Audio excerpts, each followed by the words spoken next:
بسم الله الرحمن الرحيم. السلام عليكم ورحمة الله وبركاته. kusoo dhawaada channelka cabdiraxmaan. magacayguna waa cabdiraxmaan nuur.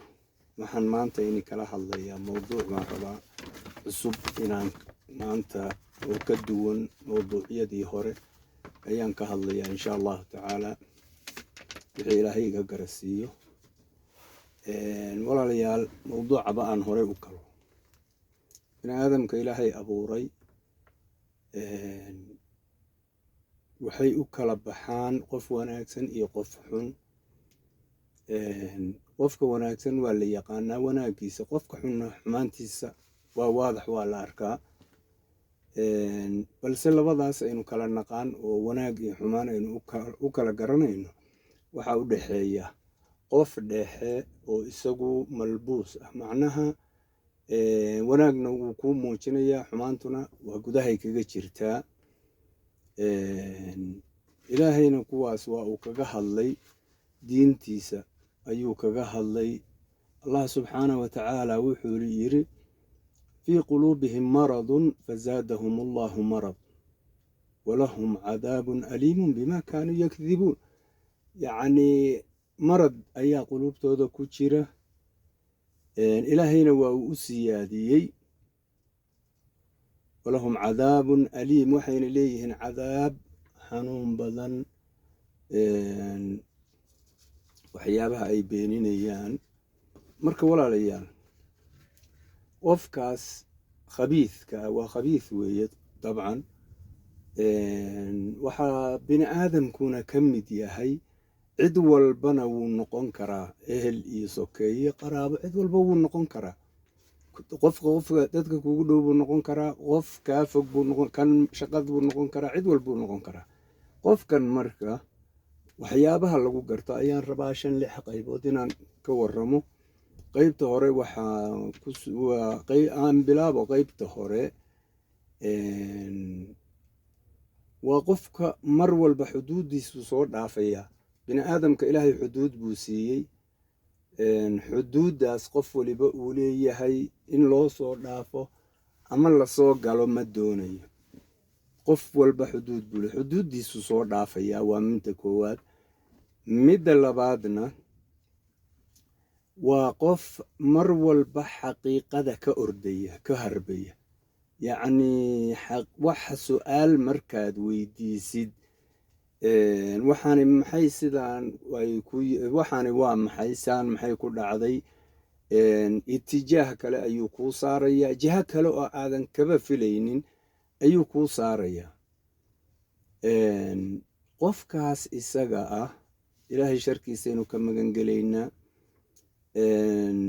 marka walaalayaal, tan saddexaad, wuxuu rabaa adiga mashaacirkaaga mar walba inuu ku cayaaro.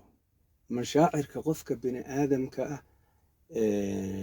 waa u muhiim weeye. marka mashaacirkaagu rabaa inuu mar walba mashaacirkaaga ku cayaaro.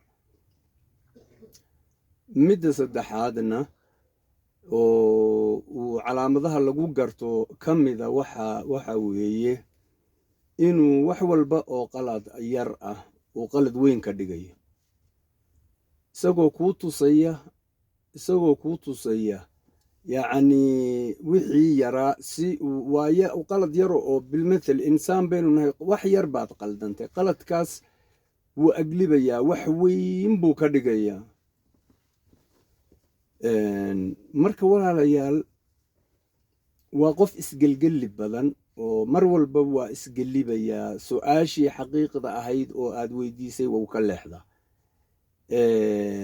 marka walaalayaal, tan shanaad oo aan rabo in aan macnaha ku soo daro, wuxuu ku xasuusinayaa mar walba wixii horay u dhacay, oo macnaha horay adiga ama isaga inii dhex maray ayuu ku soo xasuusinayaa, isaga oo doonaya markaas inuu kaa dhigo balaa qiimi. liannahu qofka bini aadamkaah qiimo lama lahan. wuxuu rabaa isagu wanaagga iyo qaymaha iyo hadduu ilaahay waa kuu ron yahay horumarka wax walba naftiisuu la jecelyahay. wax kasta oo aad adiga samaysid balaa qiimaad agtiisa ka tahay. lagama yaabo inuu qofkani bini aadamkahay inuu yidhaahdo war waxaan waad ku saxan tahay ama waxaan waad ku qaldan tahay. laakiin wax walba oo adiga darafkaaga ana waa qalad, waa xumaan, waa ujeedo. wax walba oo darafkiisa ahina waa wax wanaagsan weeye. yani midda lixaad wuu ku yaraysanayaa wuxuu kula dhaqmayaa sidii ilmo yar oo kale. yacni basiid baad la tahay ilaaba aad isu aragtidba adiga naf ahaantaadu ilaa aad isu aragtid inaad tahay qof bilaa qiimo ah. walwal buu kugu abuurayaa, yacni fashil buu ku gelinayaa. wax walba oo adiga aad doonaysid in aad ku najaxdid wuxuu rabaa inuu fashil u bedelo. waa qof dulmiga ilaahay uu u iftiimiyey, wanaaggana uu ka indha tiray. midda toddobaad baan leeyahay midda toddobaad oo aan ku darayaa waxa weeye hamigiisu waa inuu ku dhibaateeyo. macnaha waxa dhan oo uu ku fekerayaaba inuu ku dhibaateeyo weye. waxay tahay ujeeddadiisuna markaa uu ku dhibaataynayo sidii uu macnaha uu kuula geli lahaa dhibaatadaas kadib inuu kuu soo jeediyo masaalix aad tidhaahdid khalaas waxaan yacni maslaxad inuu masaalix sameeyo si aad ula saalaxdid oo maaragta aad u yeeshid waxa uu doonayo ama warkiisa ama qaladaadkaagii oo dhan si uu meesha uga saaro. midda sideedaadna waxa weeye walaalayaal adigu khaladka dhan khalad kasta adiga ayuu leeyahay, adiga ayaa samaystay, adiga ayaa khaldan.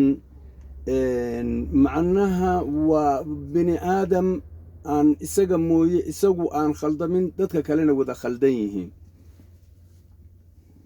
markaad laakiin intaas oo dhan aad kashifto cadowtinimadiisu way sii weynaanaysaa. markaad kashiftid akhlaaqdiisa, dhaqankiisa, ujeeddada uu leeyahay, muhiimadda uu doonayo, markaad kashiftid mar walba wuu iska kaa ilaalinayaa. wuxuu gelayaa inuu asraartiisa kaa qarsado, inuu hadduu ilaahay baa kuu sama ogole camalka wuxuu samaynayo kaa qariyo. qofka marka noocaasi hadduu rag yahay iyo hadduu dumar yahayba waa qofka keliya oo tarbiyadiisu aanay diin islaam ku salaysnayn. sababtu waxay tahay qofku hadduu diinta islaamka uu fahmayo ama uu xaqa garanayo wuxuu ka fogaadaa wax walba oo insaanka dhibaya ama in uu dulmi geysto. marka walaalayaa ilaahay baana dadka dabeecadaha u kala abuuray. qofna wuxuu ka yeelay qof wanaagsan, qofna wuxuu ka yeelay qof xun oo xumaantiisu waadax tahay. marka walaal waxa weeye qofkaas maaskaraha sita oo mujtamacuu ku dhex jiraa, xukuumadduu ku dhex jiraa, shacabkuu ka mid yahay, kuwa kula shaqaynayu ilmo aad dhashay buu noqon karaa xataa. waa qofka dabeecadaha leh. ilaahay sharkiisa hayna dhaafiyo. waa in layska ilaaliyaa walaal, waa inaad iska ilaalisaa. ama ninka ku qababa ha ahaado oo ninkaaga ha noqdo, ama sawjadaada ha noqdo, ama walaalkaa ha noqdo, ama adeerkaa ha noqdo, ama ehelka qofka kuugu dhowba ha noqdo. qofka noocaas ahi waa qof sharwadeenka qofka la yidhaahdo. war qofkani waa qof sharwadeen. sababtu waxay tahay dadka bini aadamka ah ama aynu nidhaahnaba dee waa nabiibiyo bini aadamka oo dhan xaggiisa waa uu ka ceebaysan yahay. intaa wuxuu kaaga warrami ama kuu sheegin ceebaha dadka kale.